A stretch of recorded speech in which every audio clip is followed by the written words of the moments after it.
निशा को आज भी वह दिन याद है जब वह इस घर में पहली बार बहू बनकर आई थी। आने वाली जिंदगी के सपने तो उसकी आंखों में थे ही, लेकिन एक डर भी था। उसके मायके और ससुराल में रात दिन का अंतर था। उसके मायके का घर मुर्गी के दड़वे जैसा था।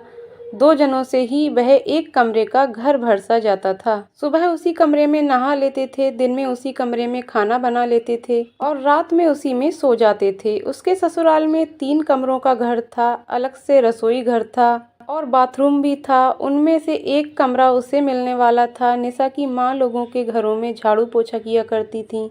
निशा के पिता की मृत्यु तो उसके जन्म से पहले ही हो गई थी। विपरीत स्थितियों में भी निशा की मां ने जैसे तैसे निशा को 10वीं पास करा दी थी। निशा बच्ची से युवा होने लगी थी। जब कहीं कोई कली खिली हो तो भंवरे तो आसपास मंडराने लग ही जाते हैं। निशा के घर के बाहर सोहदों का आना जाना बढ़ गया था। एक दिन तो एक लड़का निशा के घर ही बाहर डेरा जमाकर बैठ गया था। डर के मारे निशा घर से बाहर ही नहीं निकली। शाम को जब माँ आई तो निशा माँ के गले लगकर जोर जोर से रोने लगी थी। माँ अगले दिन निशा को भी अपने साथ काम पर ले जाने लगी। निशा की माँ जिन घरों में काम करती थीं उनमें एक जज साहिबा भी थीं।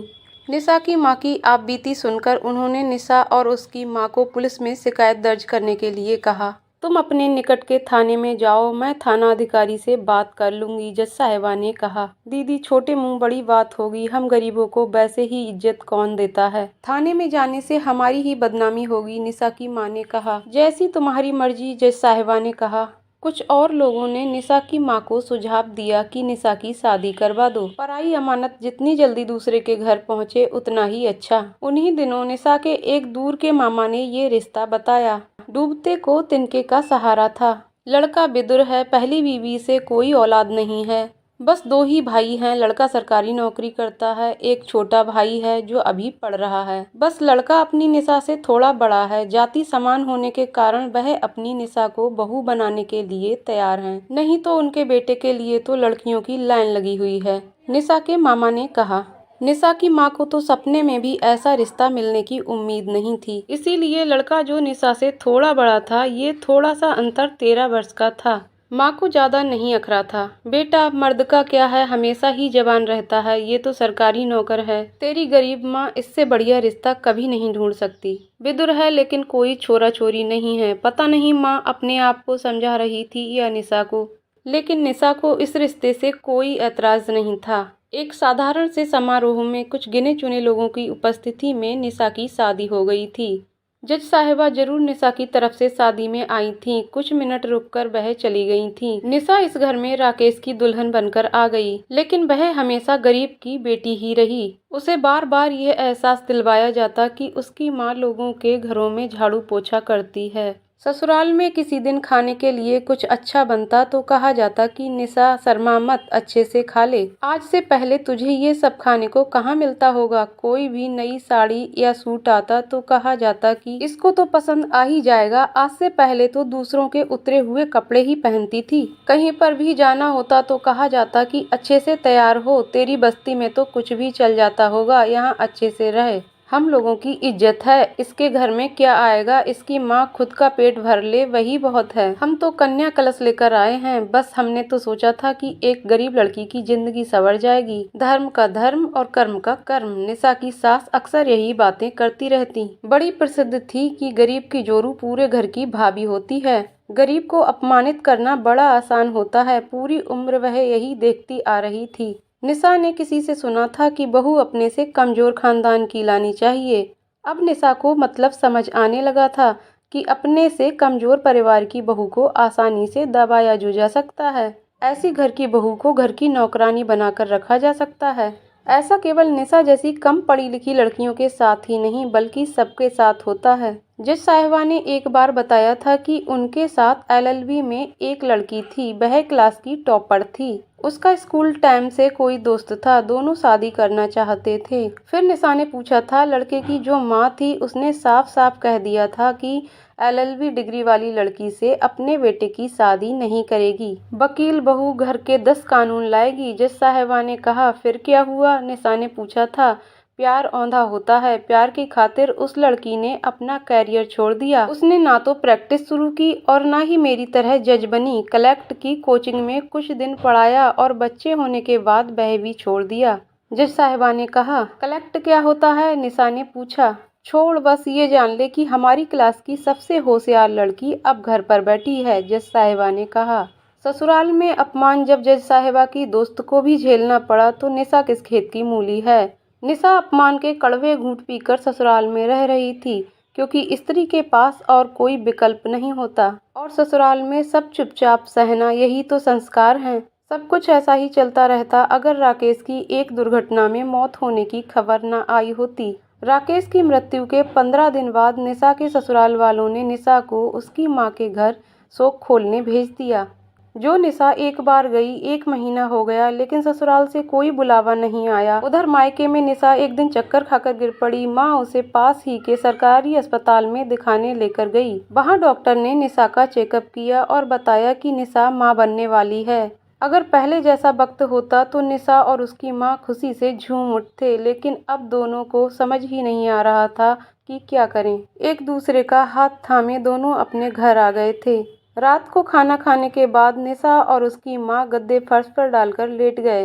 निशा, अब तुझे ससुराल जाना होगा। उनके बुलावे का अब इंतजार नहीं कर सकते। तेरा होने वाला बच्चा उस घर का वारिस है, माँ ने कहा। माँ, ये बच्चा मैं कैसे पालूंगी? निशा रोने लग गई थी। रो मत, हर बच्चा अपना भाग्य लेकर आता है। कल ही हम तेरे ससुराल चलेंगे, माँ ने निशा की पीठ सहलाते हुए कहा। उधर राकेश ने नामिनी चेंज की एप्लीकेशन तो ऑफिस में दे दी थी, लेकिन एप्लीकेशन अभी तक प्रोसेस नहीं हुई थी। राकेश की नामिनी उसकी माँ ही थी। राकेश के घर वालों को ये बात पता चल गई, इसलिए उन्होंने निशा को उसके मायके भेज दिया। उन्होंने राकेश के ऑफिस में डेथ ग्रेच्युटी और फैमिली पेंशन के लिए पेपर भी सबमिट कर दिए थे। राकेश की जगह उसके भाई को नौकरी दे दी जाए, इसके पेपर भी सबमिट कर दिए गए थे। अगले दिन ससुराल वालों के इरादों से बेखबर निशा अपनी मां के साथ अपने ससुराल पहुंची, लेकिन ससुराल वालों ने उसे ये कहकर निकाल दिया कि उनके बेटे की बीवी मर चुकी है। निशा की तो कभी उनके बेटे से शादी ही नहीं हुई। निशा ने अपने होने वाले बच्चे का वास्ता दिया, लेकिन उन्होंने उस बच्चे को अपना खून मानने से इनकार कर दिया। अब निशा और उसकी माँ सीधे जज साहिबा के पास पहुँचे। उन्होंने सारी बातें बताईं। निशा की माँ को डर लग रहा था कि कहीं इतिहास अपने आप को न दोहरा दे। निशा के दादा दादी तो पहले ही स्वर्ग सिधार चुके थे, इसीलिए उन्हें ससुराल का सहयोग नहीं मिला।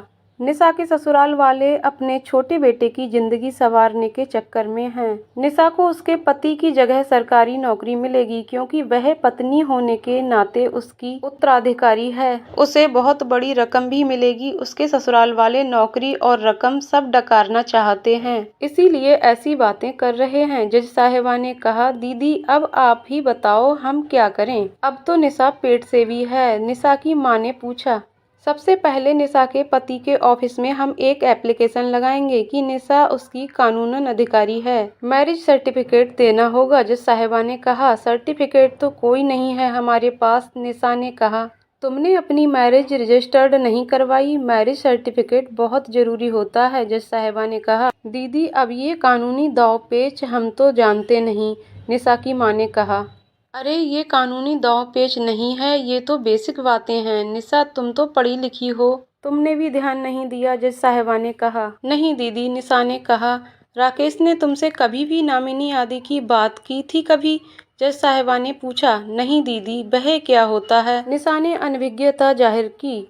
शादी के बाद पति की संपत्ति, पैसों आदि पर पत्नी का अधिकार होता है। इसे ही कागज पन्नों पर लिख देना और सरकार के पास भेज देना। जज साहिबा ने उन्हें उन्हीं की भाषा में समझाने की कोशिश की। अरे दीदी, हमें तो ये पता ही नहीं था, निशा और उसकी माँ ने कहा। तुम्हें क्या, बहुत सारी पढ़ी लिखी लड़कियों को पता नहीं होता। शादी के बाद पति को याद दिलाकर ये सब औपचारिकताएं पूरी करवा लेनी चाहिए। शादी के समय लड़कियों को और बातें समझाने के साथ ये भी समझाना चाहिए, तुम्हारे पति की सरकारी नौकरी थी। जिन लोगों की प्राइवेट नौकरी या बिजनेस होता है, उनकी कई बार छोटी छोटी बचतों के बारे में उनकी पत्नी को पता नहीं होता।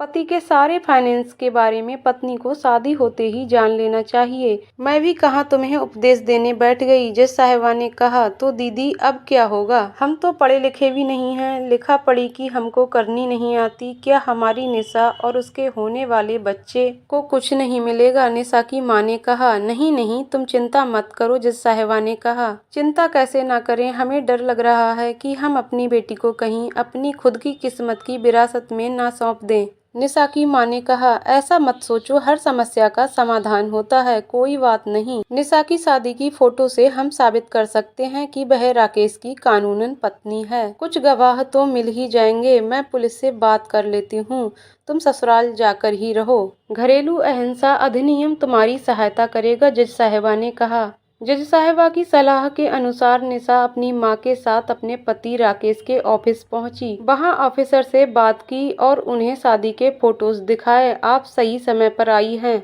आज ही हम राकेश की मां को ग्रेच्युटी का चेक देने वाले थे, अधिकारी ने कहा। जज साहिबा के फोन का कमाल था कि अधिकारी उन्हें बहुत सहयोग दे रहे थे।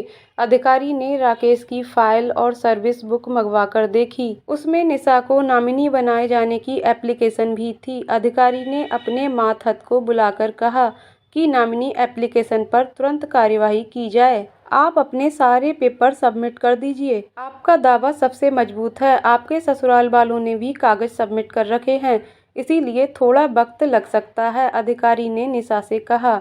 शुक्रिया सर, वक्त भले ही लग जाए लेकिन मेरा अधिकार मुझे ही मिलना चाहिए, निशा ने कहा। अगर आप पहले आ जाती तो इतनी समस्या ही उत्पन्न नहीं होती, लेकिन देर से ही सही, दुरुस्त तो आए, ऑफिसर ने कहा। आज निशा और उसकी मां को एक बार फिर कम पढ़े लिखे होने का अफसोस हो रहा था। कागज पर उकेरी हुई आड़ी तिरछी रेखाएं कितनी ताकतवर होती हैं, ये किसी की जिंदगी बना भी सकती हैं और बिगाड़ भी सकती हैं।